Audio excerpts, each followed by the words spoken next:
सरस्वती ज्ञान कोश में आप सबका हार्दिक स्वागत है। बच्चों, आज हम कक्षा 11 के लिए महाकवि बाण भट्ट विरचितम चंद्रापीड़ कथा का छठा भाग पढ़ेंगे। इससे पहले हम 5 भाग पढ़ चुके हैं, तो 5 में हमने क्या पढ़ा है उस कहानी को एक बार देख लेते हैं, ताकि आपको आगे की कहानी सही से समझ में आ जाए।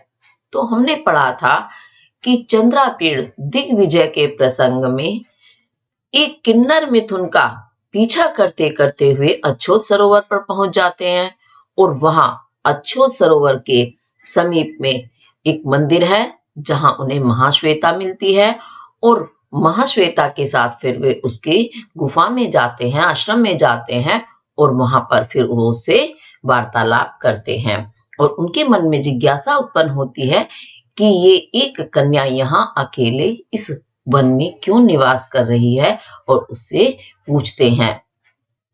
तो महाश्वेता अपने विषय में उन्हें बताती है कि गंधर्वों के राजा हंस मेरे पिता हैं और अप्सरा कुल में उत्पन्न हुई गौरी मेरी माता है और मेरे माता पिता को बहुत समय तक जब कोई संतान प्राप्ति नहीं हुई, उसके पश्चात जब मेरा जन्म हुआ तो उन्होंने जैसे पुत्र के उत्पन्न होने पर माता पिता बहुत बड़ा उत्सव मनाते हैं, उसी प्रकार उन्होंने मेरे जन्म पर भी बहुत बड़ा उत्सव मनाया और उसके साथ जैसा कि मेरी विशेषता थी बहुत श्वेत होना, तो उसी के अनुसार उन्होंने मेरा नाम महाश्वेता रख दिया।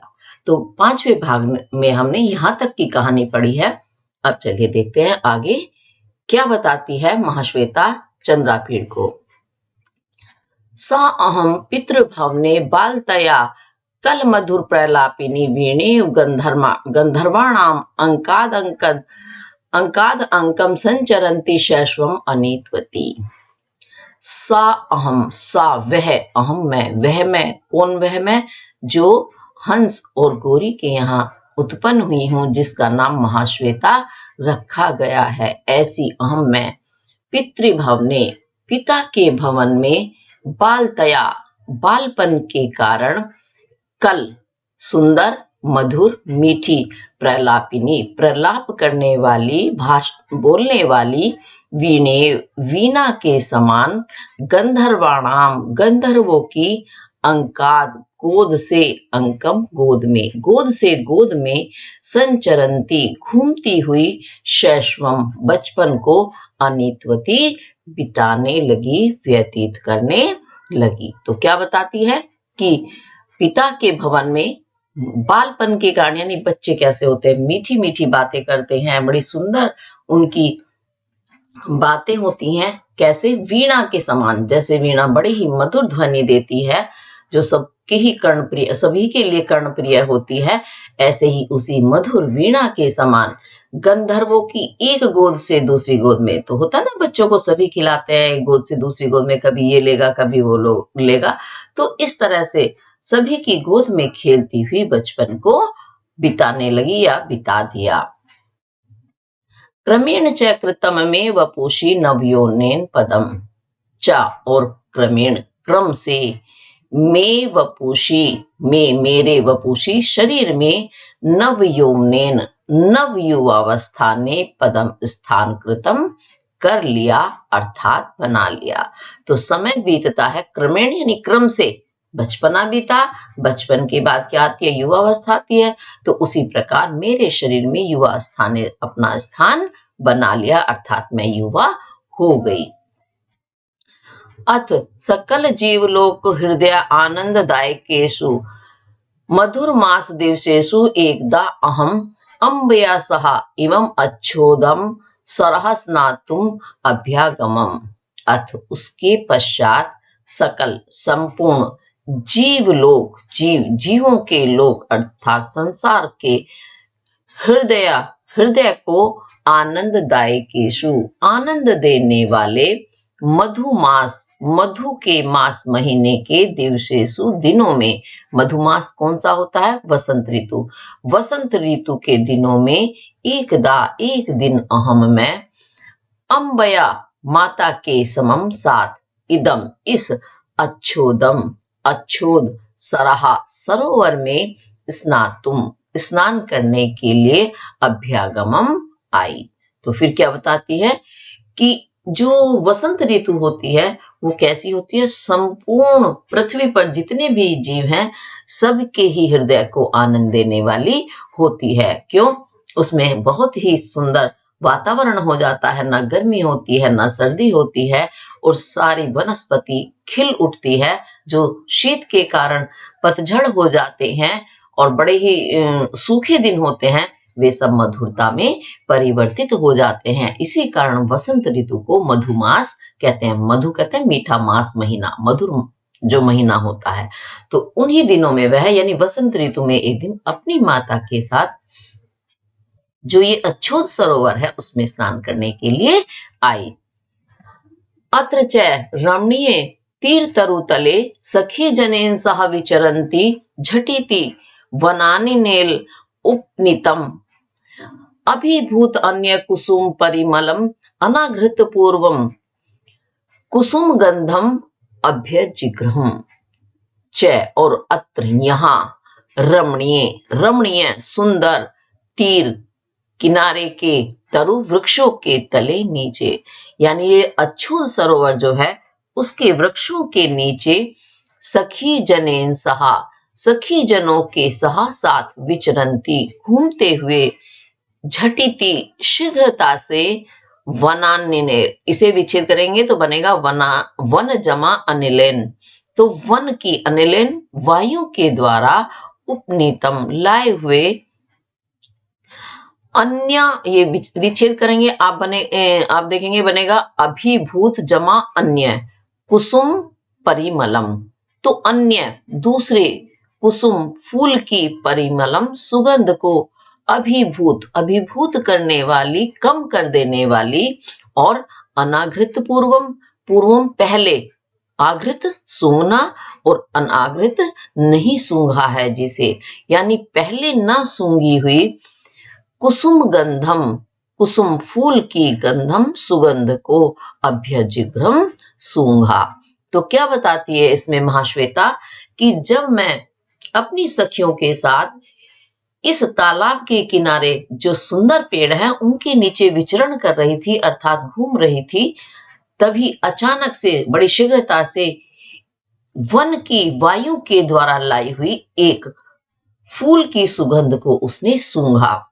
कैसी थी वो फूल की सुगंध? जो उसने कभी पहले नहीं सूंघी थी, और इतनी सुंदर वह सुगंध थी कि और जितने भी फूल थे सभी की सुगंध को वह कम कर रही थी, यानी इतनी तीव्र, इतनी सुंदर थी कि सभी फूलों की सुगंध उसके सामने फीकी पड़ रही थी। कुतो अयम, अयम यह कुतो कहां से, मतलब ये कहां से आई? इत्य उपारूढ़ कुतूहला चा अहम कतिचित पदानि गत्वा काम काम इव अपरम अति मनोहराकृतिम इति, इस प्रकार उपारूढ़ उत्पन्न हुई कुतूहला, कुतूहल वाली, जिज्ञासा वाली, चा और इस प्रकार उपारूढ़ उत्पन्न हुई कुतूहला, जिज्ञासा वाली अहम में कतिचित पदानी, कतिचित कुछ पदानी कदम गत्वा जाकर कामम इव, काम कामदेव को भी काम कहते हैं, तो कामम इव कामदेव के इव समान अपरम दूसरी अति मनोहरा आकृतिम, अति बहुत ही अधिक मनोहरा, मन को हरने वाली आकृतिम, आकृति वाले तापस कुमारेण, तपस्वी कुमार के सवयसा, वैसा आयु सा समान, समान आयु वाले के सहा साथ स्नानार्थम, स्नान के लिए आगतम, आए हुए मुनि कुमारकम, मुनि कुमार को अपश्यम देखा। तो हुआ क्या कि उसके मन में ये जब जिज्ञासा उत्पन्न हो गई कि यह कहां से आ रही है सुगंध, तो वह उस जिस दिशा से सुगंध आ रही थी कुछ कदम उसी ओर में चली, ऐसा महाश्वेता बताती है। और वहां उसने क्या देखा कि दूसरे कामदेव के समान, कामदेव कौन है? जो सुंदरता के देवता हैं, प्रेम के देवता हैं, तो बहुत ही सुंदर हैं कामदेव। तो दूसरे कामदेव के समान बहुत ही सुंदर आकार प्रकार वाले तपस्वी कुमार के साथ एक समान आयु वाला, वैसा ही समान आयु है उसकी, उसके साथ स्नान करने के लिए आए हुए मुनि कुमार को मैंने देखा। अब आपको समझ आ गया होगा निश्चित रूप से। तेन च कृणा आवृत्ति से कृताम कुसुम मज्रिम अद्रक्षाम। च और तेन उसके द्वारा कर्ण कान पर कर्ण पर आवृतसी कृताम आवृतसी आभूषण के समान कृताम की हुई कुसुम मंजरीम कुसुम की मंजरीम मंजरी को अद्रक्षाम देखा। तो फिर क्या हुआ, उसी के द्वारा यानी वह जो बहुत ही सुंदर आकृति वाला तपस्वी कुमार है, उसने कर्ण कान में आवर्त सीकृताम आवर्त की हुई, आवर्त यानी आभूषण के समान की हुई, जैसे हम आभूषण पहनते हैं कानों में हाथ में, उसी प्रकार कान में भी आभूषण की तरह पहनी हुई कुसुम मंजरी को दृक्षा। कुसुम फूल की मंजरी, मंजरी जानते हैं, जब वृक्ष पर पौधे पर किसी पर भी जब फल आने वाला होता है तो उससे पहले उसके अग्रभाग पर एक पंक्ति सी आती है जिसमें उसके बीज होते हैं, या आप कह सकते हैं फूल का प्रारंभिक रूप होता है, तो उसे मजरी कहते हैं। उसमें छोटे छोटे दाने दाने से होते हैं उस चीज के, फूल के या जो भी है अन्न, तो उसे हम मजरी कहते हैं। उसको कान में उसने आभूषण के समान पहना हुआ था। ऐसे उस मुनि कुमार को महाश्वेता ने देखा। चलिए आगे देखते हैं फिर क्या हुआ। अस्यः नन्वयं परिमलः इति मनसा निश्चिन्त्य विस्मृत निमेषेण चक्षुषा तं तपोधन युवानम् अतिचिरं विलोकयन्ति रूप एक पक्षपातिना नव यौवन सुलभेन कुसुमायुधेन परवशीकृता अभवम्। अस्यः अस्की ये नन्वयम है, इसे विच्छेद करेंगे, ननु जमा अयम, ननु निश्चित रूप से, अस्या इसकी, अयम यह, परिमलः परिमल है, सुगंध है, इति ऐसा, मनसा मन से, निश्चिंत्य निश्चित करके, विस्मृत भूली हुई, निमिषेण पलकों वाली, चक्षुषा नेत्रों से, तम उस तपोधन युवानम तपस्वी युवानम युवक को, अति चिरम बहुत देर तक, विलोकयन्ति देखते हुए, रूप एक पक्षपाती ना एकमात्र रूप के पक्षपाती, नव यौवन सुलभेन नव युवावस्था में सुलभ सरलता से प्राप्त होने वाले, कुसुमायुधेन कुसुमायुध कहते हैं कामदेव को, कामदेव के द्वारा परवशीकृता परवश कृता की हुई अभवम हो गई। अब यह पंक्ति आपको शायद समझ नहीं आई हो, एक बार इसको मैं अपने शब्दों में बता देती हूँ। तो जब महाश्वेता ने उस मुनि कुमार को वह मजरी फूल की मजरी को कान पर आभूषण के रूप में धारण किए हुए देखा, तो उसे समझ आ गया निश्चित रूप से यह इसी मजरी की सुगंध है, ऐसा उसने मन में निश्चित कर लिया। और हुआ क्या, वह विस्मृत निमेषण, विस्मृत भूली हुई, निमेषण पलकों वाली, यानी जिसने पलकों को गिराना भुला दिया है या भूल गई है, ऐसे नेत्रों से, यानी अपलक दृष्टि से। अपलक यानी जिसमें हम पलकों को गिराना उठाना नहीं करते, उसे कहते हैं अपलक दृष्टि, लगातार एक टक देखना जिसे कहेंगे।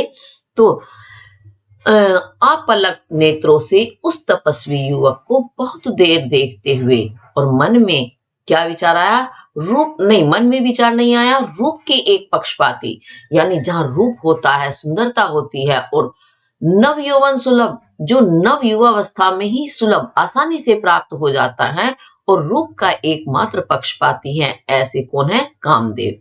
कामदेव किसके पास जाते हैं, जो युवावस्था में लोग होते हैं, जो सुंदर होते हैं, उस कामदेव के द्वारा मैं परवश कर दी गई। पर कहते हैं दूसरों के वश, वश में, दूसरों के वश में कर दी गई, अर्थात मैं उस मुनि कुमार के वश में हो गई, उसकी ओर आकर्षित हो गई।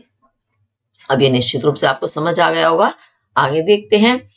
आशीष जन पूजनिया चे एवं जाति ही इति कृत्वा तस्मै प्रणामम अकर्वम।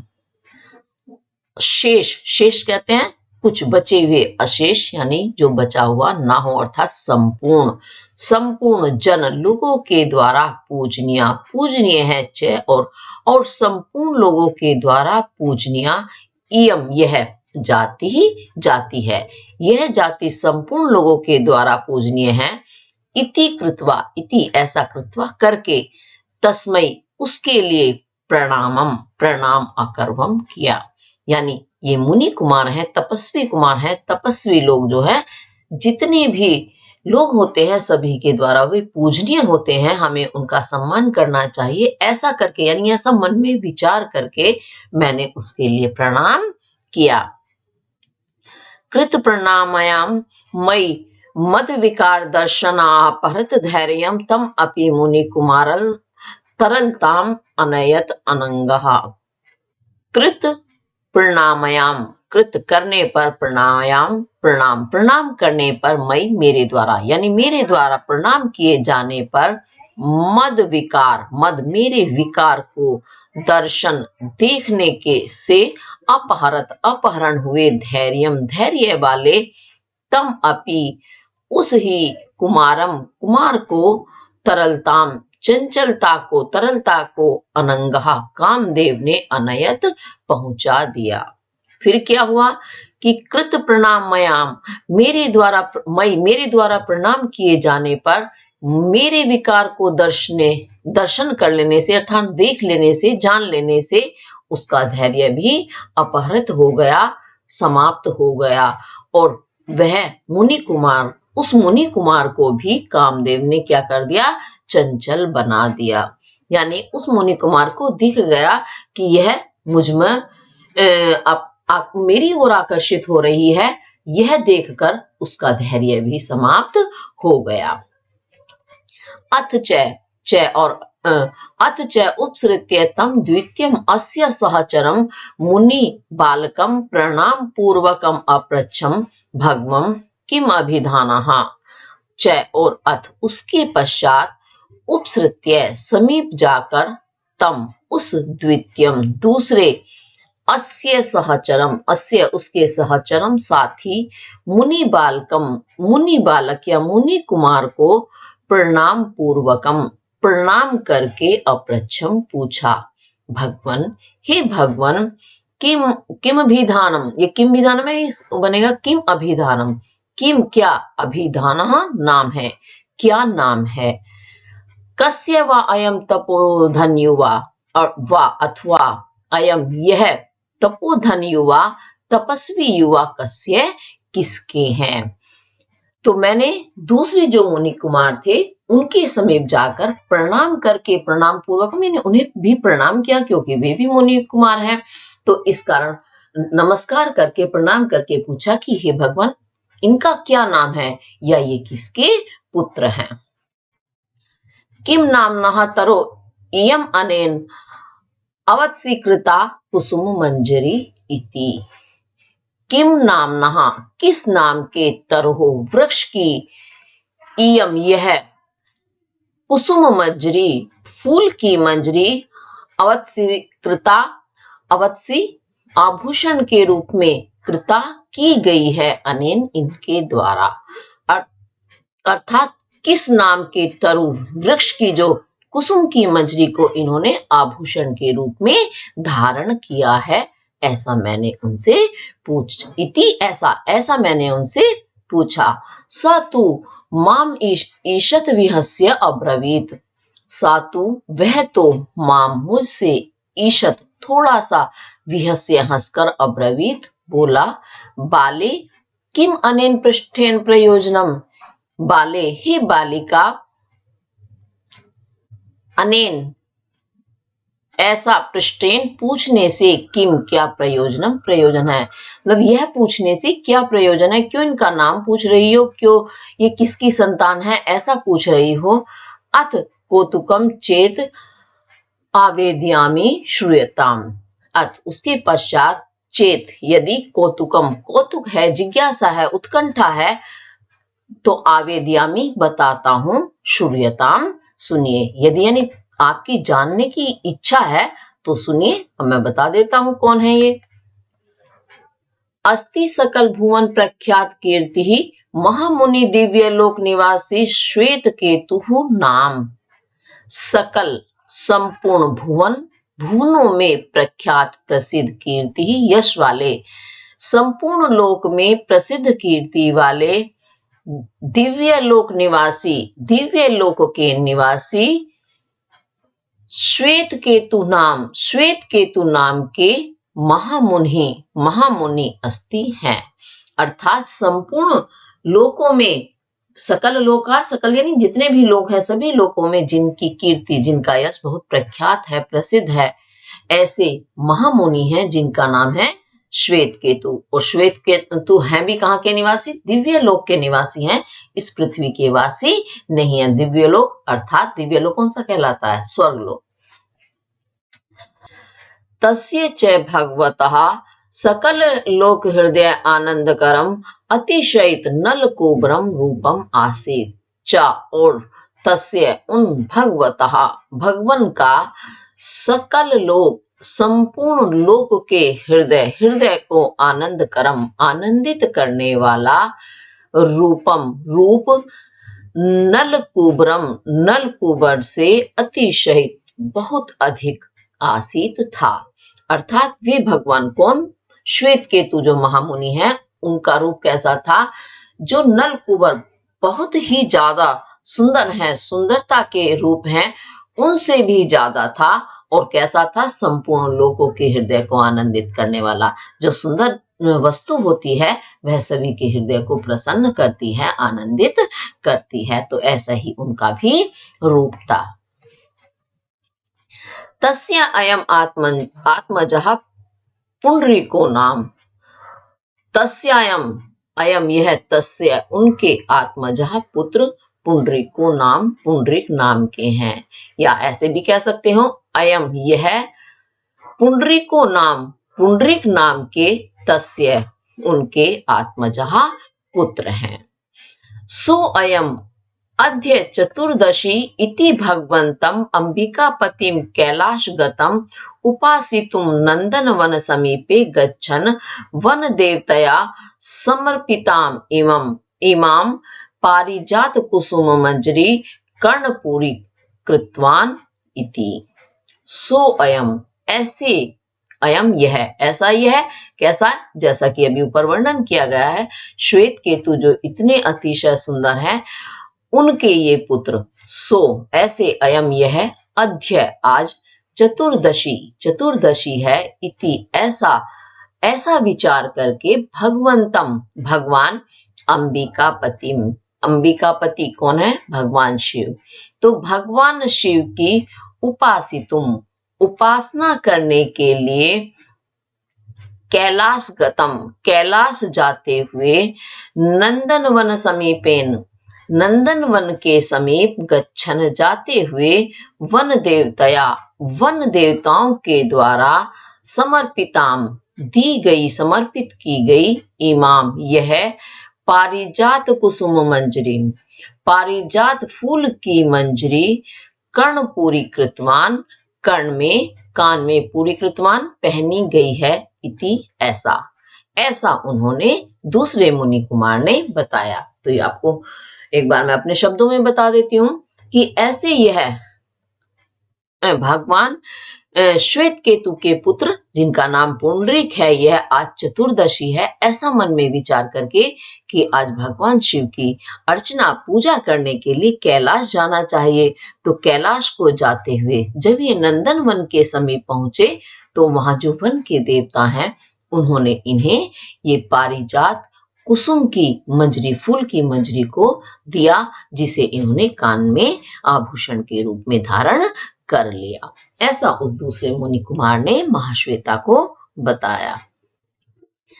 इत्युक्तवती तस्मिन् सह तपोधन युवा अयि कुतूहलिनी किम अनेन प्रश्नायासेन। तो इत्युक्तवती ऐसा कहने पर, तस्मिन उसके ऐसा कहने पर, सहा वह तपोधन युवा वह तपस्वी युवा, अयि अरि कुतूहलिनी जानने की इच्छुक, अनेन इन प्रश्नों के अयासेन पूछने से या प्रयास करने से किम क्या क्या प्रयोजन है, अर्थात ये प्रश्न जो आप पूछ रही हो, पूछने का प्रयास कर रही हो, इन्हें पूछने से क्या आपका प्रयोजन है। यदि रुचित सुरभि परिमला गृह्यताम इयम, यदि सुरभि परिमला यह सुगंधित सुगंध रुचित अच्छी लग रही है तो इयम इसे गृह्यताम ग्रहण करो। तो वह जिस मुनि कुमार ने वह मंजरी धारण की हुई है, तो वह उन दोनों की बातें सुनकर कहता है कि अरे हे कुतूहलनी, यानी बड़ी ही उत्कंठित हो रही हो जानने की, इसलिए उसे कुतूहलनी कहा कि ये जो प्रयास कर रही हो प्रश्न पूछने का, इनसे क्या लाभ। यदि तुम्हें ये इस मंजरी की सुगंध अच्छी लग रही है, रुचित लग रही है, तो इसे तुम ग्रहण कर लो। फिर देखते हैं आगे क्या हुआ। तो इत्युक्त्वा समुपसृत्य श्रवणात् आत्मीयात् अपनीय मदीये श्रवणपुटे नाम अकरोत्। इत्युक्त्वा ऐसा कहकर, समुपसृत्य समीप जाकर, आत्मीयात् अपने, श्रवणात् कान से, अपनीय निकाल कर, मदीये मेरे, श्रवणपुटे नाम मेरे कान पर, अकरोत् कर दी, अर्थात रख दी।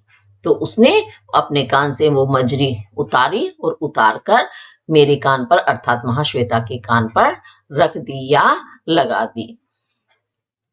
तदानीं मत कपोल स्पर्श सुखेन तरलीकृतांगुलिः करतलात् गलिताम अक्षमालाम ना आज्यासित। तदानीं उस समय, मत मेरे, कपोल के स्पर्श सुखेन स्पर्श के सुख से, तरलीकृता तरल की गई, चंचल की गई, अंगुली वाले, करतलात करतल से, हथेली से, गलिताम गिरती हुई, अक्षमाला को ना नहीं आज्यासित जाना गया।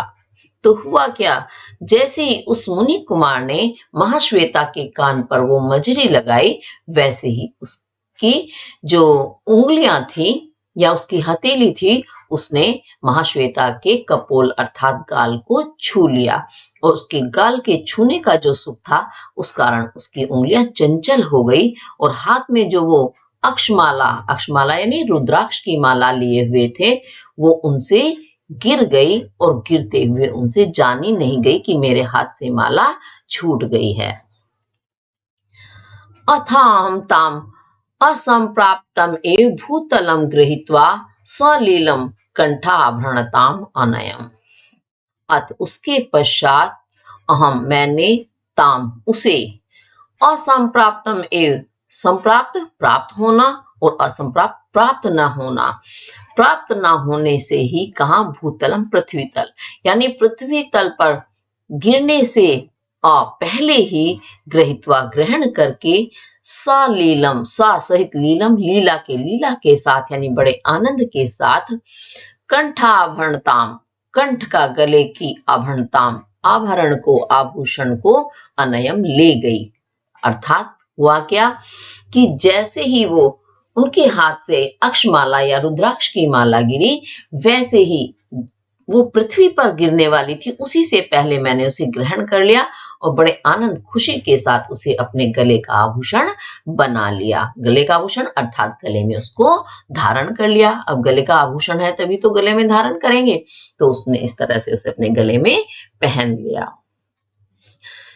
इत्याभूते च व्यतिकरे शत्रुग्राहिणी माम अवोचत च, और इत्याभूते ऐसा होने पर, व्यतिकरे जो व्यतिकर घटना, और ऐसी घटना होने पर, शत्रुग्राहिणी शत्रु छाते को, ग्राहिणी ग्रहण करने वाली, छाते को जो ग्रहण करती हैं अर्थात लेकर चलती हैं राजा और राजकुमारों के साथ, तो ऐसी ही वह शत्रुग्राहिणी अर्थात छाता उठाने वाली या लेकर चलने वाली सेविका ने माम मुझसे अवोचत कहा।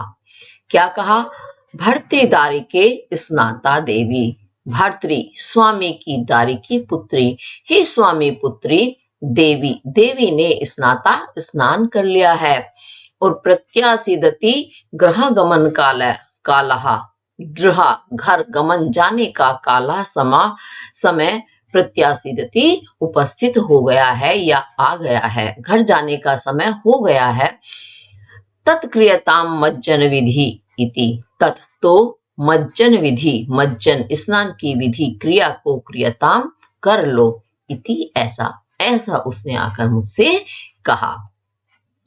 तथा अहम तन्मुखात अतिकृच्छेण दृष्टिम आकृष्य स्नातुम उद्लयम, तथा तब अहम मैं तन्मुखात तत् उसके मुखात मुख से अतिकृच्छेण बहुत कष्ट पूर्वक दृष्टिम दृष्टि को आकृष्य खींचकर स्नातुम स्नान के लिए उद्यलम चल दी। तो फिर क्या हुआ, बड़ी कष्ट पूर्वक मैं उसके मुख से अपनी दृष्टि को हटा पाई और हटाकर स्नान करने के लिए चल दी। अब उससे आगे क्या होता है, उच्चलितायां च मयि सह द्वितीयः मुनिदारकः तथा विधम तस्य धैर्य स्खलितम आलोक्य किंचित प्रकटित प्रणय कोपः प्रोवाच।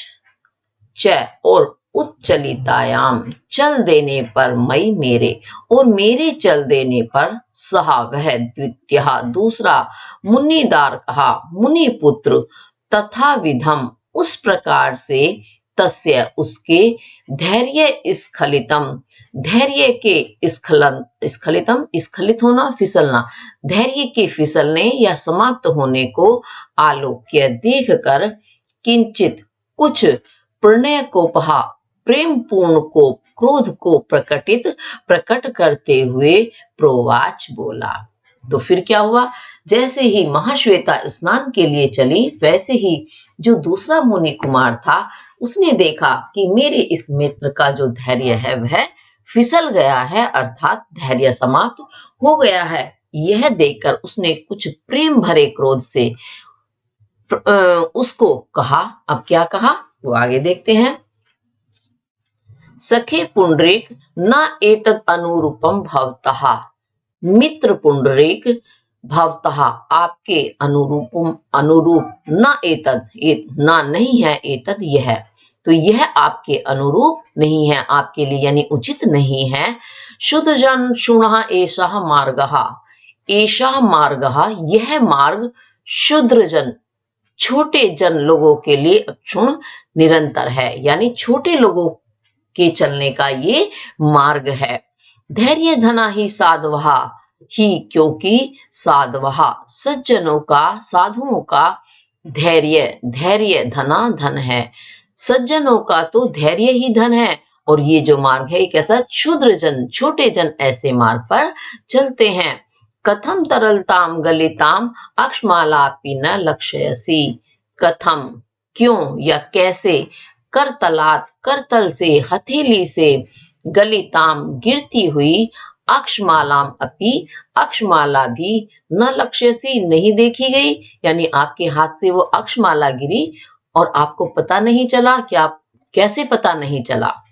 अहो विगत चेतना त्वम इति, अहो अरे, विगत विगत चली गई है, चेतना चेतना त्वम तुम्हारी, तुम्हारी चेतना चली गई है, अर्थात तुम चेतना रहित हो गए हो, इति ऐसा, ऐसा उस दूसरे मुनि कुमार ने कहा। इत्ये एवं अभिधायमानस्य तेन किंचित उपजात लज्जा इव प्रत्यावादित। इति ऐसा एवं इस प्रकार, अभिधायमानस्य और इस प्रकार कहे जाने पर, तेन उसके द्वारा, और उसके द्वारा इस प्रकार कहे जाने पर, किंचित कुछ, उपजात उत्पन्न हुई, लज्जा लज्जा के इस समान, प्रत्यावादित बोला, यानी ऐसे कहे जाने पर उसे कुछ लज्जा का अनुभव हुआ और उसने प्रत्युत्तर दिया। सखे कपिंजल किम माम अन्यथा संभाव्यसी, कि सखे मित्र कपिंजल, किम क्यों, माम मुझे, अन्यथा अन्य प्रकार से, संभाव्यसी संभावित कर रहे हो, अर्थात समझ रहे हो, यानी मुझे तुम दूसरी तरह से क्यों समझ रहे हो। न अहम अस्याः दुर्विनीतायाः मर्शयामि अक्षमाला ग्रहण अपराधन इमम, इति उक्त्वा अलीक कोपकांतेन मुखेन्दुना माम अवदत्। अहम मैं अस्याः इस दुर्विनीतायाः दुर्विनीता यानी उत्श्रृंखला वाली अक्षमाला के अक्षमाला को ग्रहण करने के अपराध को इमम इस अपराध को नहीं मर्शयामी माफ करूंगा, क्षमा करूंगा। तो क्या कहा उसने कि ये जो दुर्विनीता है, जो इतनी उच्छृंखला हो गई कि इसने मेरी अक्षमाला को ग्रहण कर लिया, इसने जो यह अपराध किया है, इसे मैं नहीं क्षमा करूंगा। इति उक्तवा ऐसा कहकर अलीक कोप कांतेन, अलीक झूठे कोप क्रोध के, कांतेन सुंदरता से, मुखेन्दुनः चंद्रमुख से, माम मुझसे अवदत कहा। तो हुआ क्या, जब उस मित्र ने कहा तो निश्चित रूप से जो अच्छे व्यक्ति होते हैं उन्हें लज्जा तो आती ही है कि हमने गलत कार्य किया है। इसी प्रकार उस पुंडरीक ने भी लज्जित होते हुए कहा कि इसने मेरी अक्षमाला के ग्रहण करने का जो यह अपराध किया है, इसे मैं माफ नहीं करूंगा। ऐसा कहकर उसने झूठा क्रोध दिखाते हुए, अब जब झूठा क्रोध दिखाते हैं तो क्या होता है, पता चल जाता है और उसके मुख पर कुछ अलग ही कांति, सुंदरता आ जाती है। अब सुंदर तो वो है ही, ऊपर से जब वो झूठा क्रोध दिखा रहे हैं तो मुख और भी सुंदर लगने लगा। ऐसा चंद्रमा जैसा जो उनका मुख है, उस मुख से उसने क्या कहा, चपले अक्षमालाम इमाम अदत्वा पदात पदमपि न गंतव्यम इति। चपले अर्थात चंचला, हे चंचले अक्षमालाम इमाम, इस अक्षमाला को दत्वा देना, अदत्वा न दिए बिना, पदात पदम अपि एक कदम भी, न गंतव्यम नहीं जाना चाहिए, इति ऐसा, अर्थात इस अक्षमाला को दिए बगैर तुम एक कदम भी नहीं जा सकती, इति ऐसा उस पुंडरीक ने महाश्वेता से कहा। तच्च श्रुत्वा अहम आत्मकंठात उन्मुच्य एकावलिम भगवन् गृह्यताम अक्षमाला इति मनमुखासक्त दृष्टे तस्य प्रसारिते पाणौ निधाय स्नातुम सरहा अवातरम।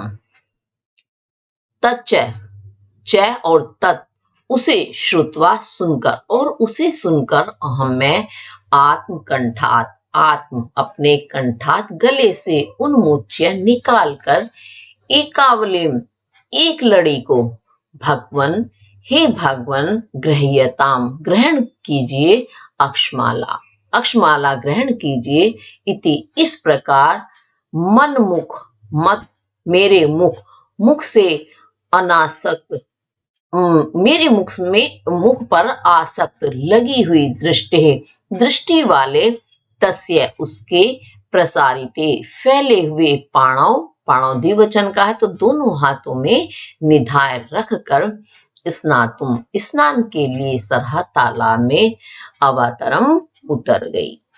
तो फिर उसके पश्चात क्या हुआ, तो इस बात को सुनकर कि तुम अक्षमाला को दिए बगैर एक कदम नहीं जा सकती, तो उस बात को सुनकर अपने गले से मैंने एक अवली कहते हैं पंक्ति, एक लड़ी वाली यानी अन्य कोई दूसरी एक माला निकाल करके क्या कहा, हे भगवान ये अपनी अक्षमाला ग्रहण कीजिए।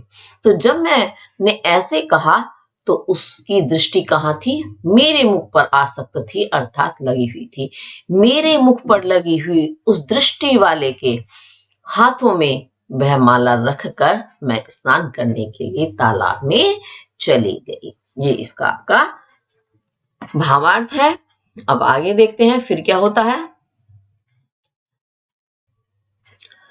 उत्थाय च कथम अपि सखी जने नियमान माना तम एव चिंतयन्ति स्वभावनम अम्बयासमम अयाशीषम च, और उत्थाय उठकर अर्थात उस सरोवर से निकलकर, कथम अपि किसी प्रकार, सखी जनों के द्वारा, नियमाना ले जाई जाती हुई, तम एव उसे ही, चिंतयन्ति चिंतन करती हुई, स्वभावनम स्व अपने भवनम भवन में, अम्बया समम माता के साथ अयाशीषम आ गई या पहुंच गई।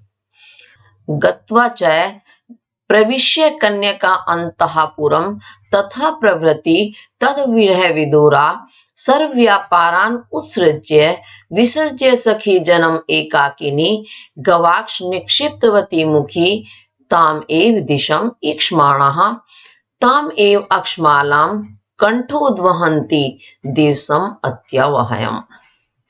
और च और गत्वा जाकर कन्या अंतःपुरम कन्याओं के अंतःपुर में प्रविश्य प्रवेश करके ततः प्रभृति तभी से लेकर तद विरहा तद उसके विरह में विदुरा व्याकुल सर्व व्यापारान सभी व्यापारों को कार्यों को उत्सृज्य त्याग कर सखी जनों को विसृज्य भेज कर एकाकिनी अकेले गवाक्ष पर झरोखे या खिड़की पर निक्षिप्त रखे हुए मुखी मुख वाली ताम एव दिशम उस ही दिशा में ईक्ष्माणा देखते हुए ताम एव अक्षमालाम उस ही अक्षमाला को कंठोद्वहन्ति गले में उद्वहन्ति पहने हुए दिवसम दिन को अत्यवयम व्यतीत किया। तो हुआ क्या कि उसके बाद किसी प्रकार वह सखी जनों के साथ अपने महल में पहुंचती है और वहां भी जो कन्याओं का अंतःपुर है, अंतःपुर आप समझते होंगे, जो महल होता है, महल का जो सबसे सुरक्षित स्थान होता है, मध्य भाग होता है, वहां पर कन्याओं का स्त्रियों का स्थान होता है, निवास स्थान वो सबसे सुरक्षित होता है कि कोई बाहरी व्यक्ति वहां तक न पहुंच सके। तो उस कन्या के अंतःपुर में प्रवेश करके और तभी से वह विरह में व्याकुल हो गई उन मुनि कुमार के, और उसने घर आकर सब कुछ कार्य अपने छोड़ दिए, जो सखियां थी उनको भी भेज दिया और अकेले ही गवाक्ष यानी खिड़की में झरोकों में मुख रख के उस ही दिशा में देखती रही जिस दिशा से वो आई थी अछो सरोवर से, और उसी अक्षमाला को पहने हुए वह दिन को बिताने लगी, यानी दिन को उसने बिता दिया। अक्षमाला नहीं दी थी उसने, बदले में अक्षमाला के अन्य माला दे दी थी। ये हमने पहले वाले उसमें पढ़ा था, तो आपको ये कहानी समझ में आ गई होगी। अब आगे देखते हैं फिर क्या हुआ। अत लोहितायति सूर्ये शत्रग्राहिणी समागत्य माम अकथयत।